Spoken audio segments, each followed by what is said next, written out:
Hi everybody, we're so excited to introduce you finally to Liz, our voice behind the camera. You know her if you watch me on Missouri Star Live, and Natalie on The Final Stitch, and she's got a super fun bonus project. That's right. So we're gonna turn the time over to Liz to teach you her great project that she designed. Thanks, guys.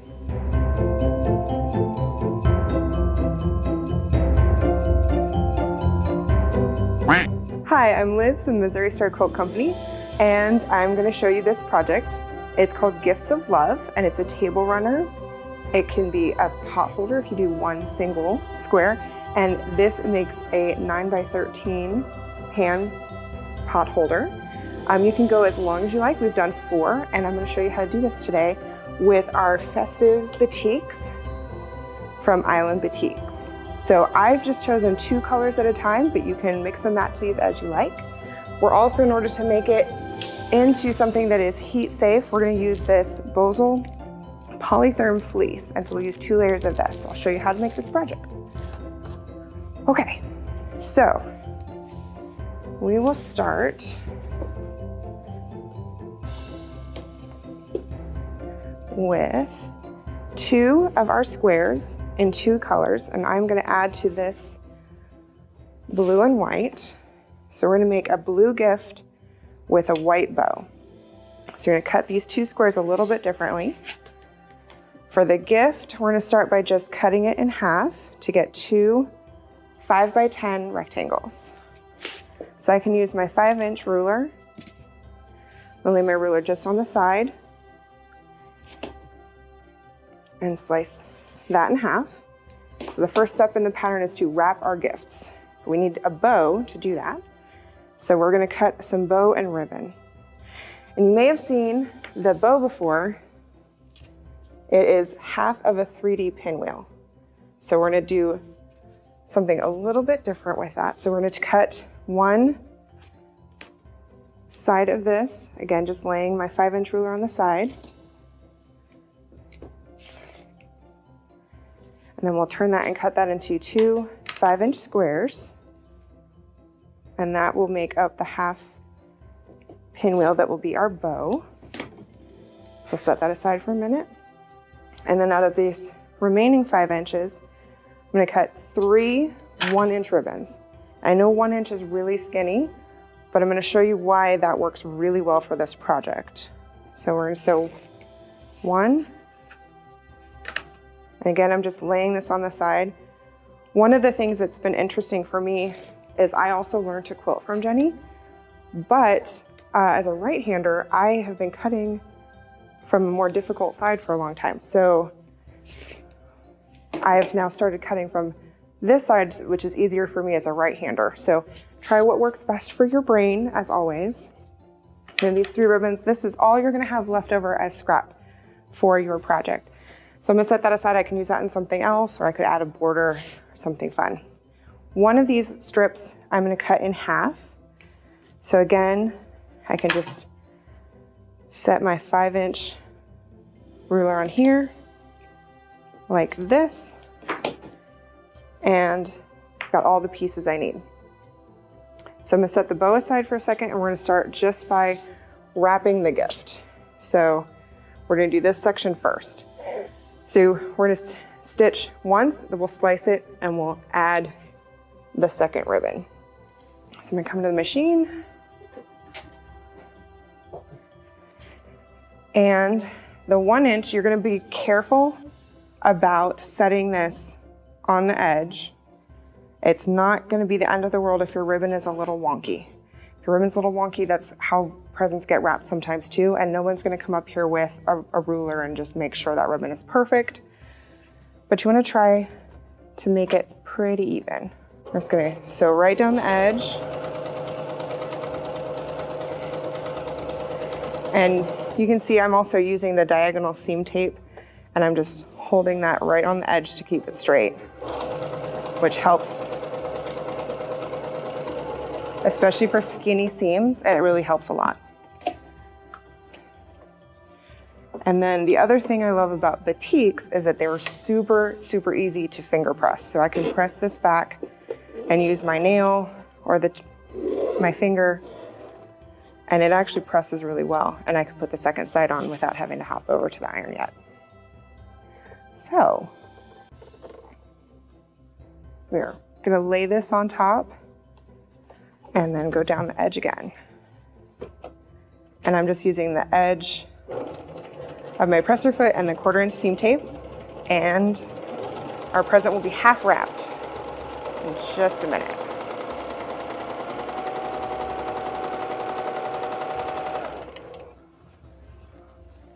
Okay. So I'll press this back. And again, I'm just gonna use my finger, make sure that's about even. And you see it's pretty close. And then we'll press this with the iron.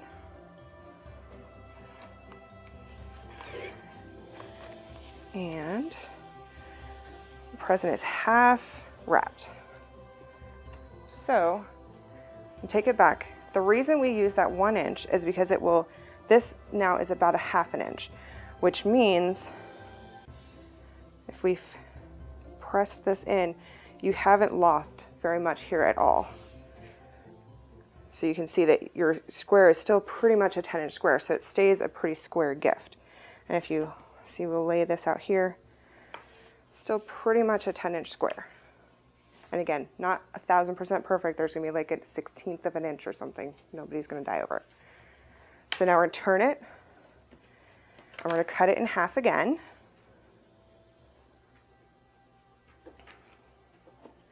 And what I'm doing is lining up this line on my ruler with the ribbon so that it stays square. And then we will sew another ribbon here, just like we did the first. So we'll start, line up on the edge. And you can see it's pretty close. Batiks are not always exact. They're sometimes a little tiny bit off because of the way it's woven and the way it's cut. And so it doesn't have the pinked edge though, which it can be kind of fabulous, but this works just as well with any 10-inch squares. We just really love the festive batiks for this project.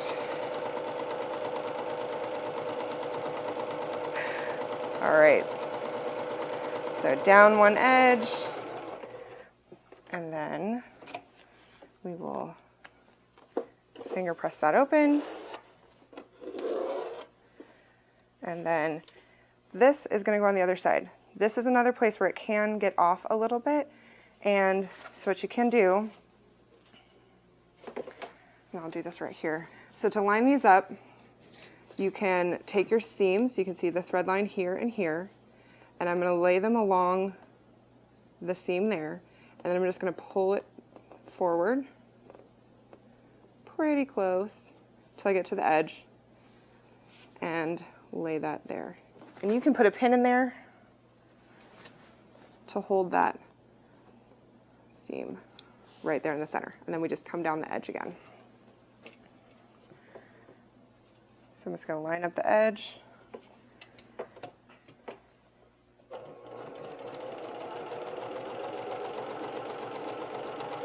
And we'll just swing down the edge. So I'm going to take the pin out because you don't want to ever sew over your pin. And I can feel where the extra layers are. So I'm just going to hold that down. Go slow. So that is one thing that I do a little differently is I am not the awesome speed demon that Jenny is. I go really slow when I sew. But to each their own. So what we're going to do now is instead of just regularly finger pressing that, I want both of these to come to the center because it's going to give it a little bit of a 3D look on these, and it also is going to make it easier to line up to our bow when we get that far. So just kind of gently press that, and now I'm going to press that with the hot iron.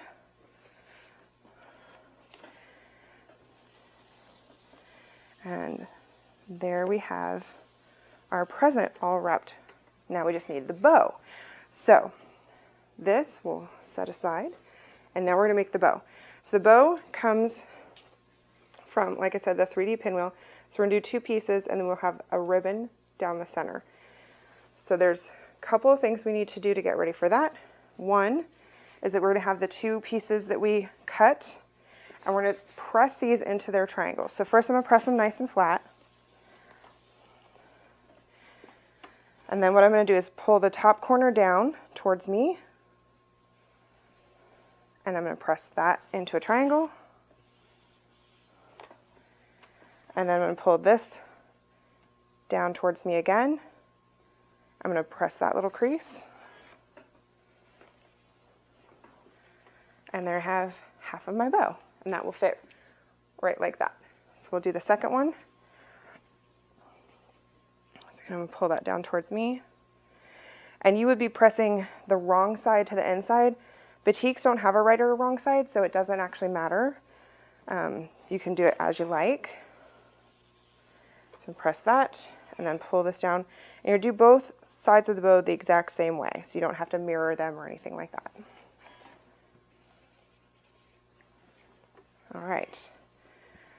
So the other thing that we're going to need is a piece of our background. So I've used this really cute snowflake on the dark, dark background, and I've cut some squares that I've used for these background pieces. So I'm going to take a pair of those, and I've done that from yardage.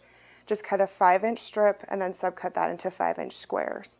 Also from that yardage, we'll have cut 1.5-inch strips that we'll use for the sashing. So I'm going to set that aside for now. I'm going to take just 2 of these. And again, I'm going to make sure they're nice and flat. Batiks like to wrinkle just a little bit. And now we have all the pieces we need. So the way this will work is that we're going to set one of these pieces here, and we're going to line up the corner and line up on all these sides and in the corner, and then we're going to layer this little 5-inch by 1-inch strip here, and we're going to sew down this edge, and then we'll come back and add the second piece. So we're going to sew down this edge, and this will give us that middle ribbon, but it also encloses all the pieces in a seam. So again, just do a 1/4 inch right down the side, and you might wonder about all the bulk of all those layers. I've not actually ever needed a walking foot, but if you like to use one, this is a good time because there are a lot of layers, if that's your jam. But I'm just holding the corner here where it's the most layers with my finger until I get right up to the presser foot.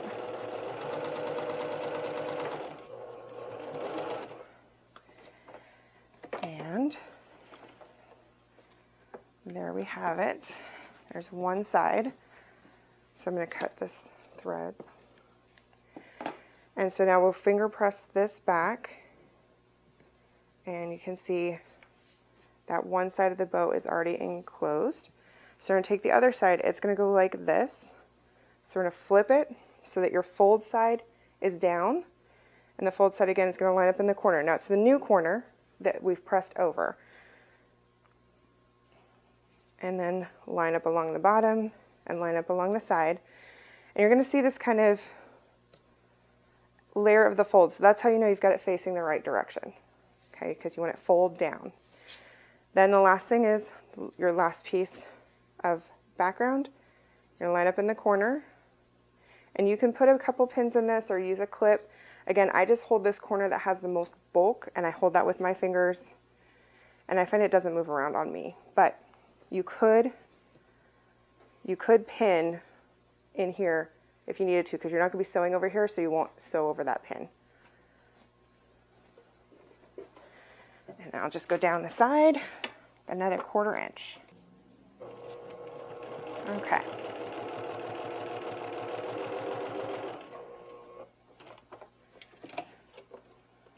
All right. So then we'll open this up. So instead of just the one side folding back, you're going to fold the whole bow back. And just like we did in the center, we're going to make sure that that is folded towards the inside ribbon. And then we'll press that nice and flat.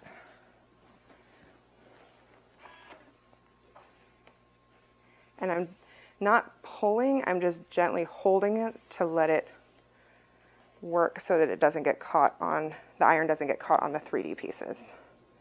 And you see they lined up pretty well, and that will get caught in the 1/4 inch seam that we add now. So I'm not going to redo it for that. That's plenty of room for me to catch that in the 1/4 inch seam, but I will take off some of these threads. Okay, so we've got our bow and we've got our gift. And what I've done too is turn this to the side so that our long way goes across instead of up and down. That's personal preference. It really doesn't matter how you put this together. It's just easier for me to pick one and stick with it because I'm a little OCD that way. So you're going to flip this here, and then again you have the center seam to line up. So you can pull this back and line up your stitch lines here and here, and that's the part that matters the most. So that's where I will put a pin to hold that. And I want you to see putting the pin between all the seams on both sides. So there's only 2 layers of fabric the pin is actually holding together, which also makes it a lot easier than trying to stab through all the seam fabric, and it holds it nice and neat. So now I'm just going to make sure that's pretty even. And I'm off just a tiny bit here. It's not going to matter. So we're just going to sew another 1/4 inch along this side, and then we'll have the whole gift done. Okay.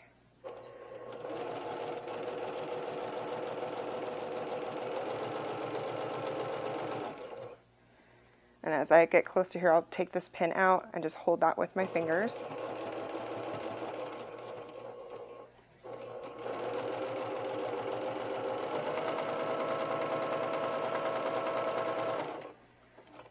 And our block is done. So I'll press this back. There's so much here that I want to press it that way. So even though there are also seams here, there's more seams here. So I'm going to very gently press with my fingers, and then we'll come back and press with the iron to make that seam go towards the gift wrap.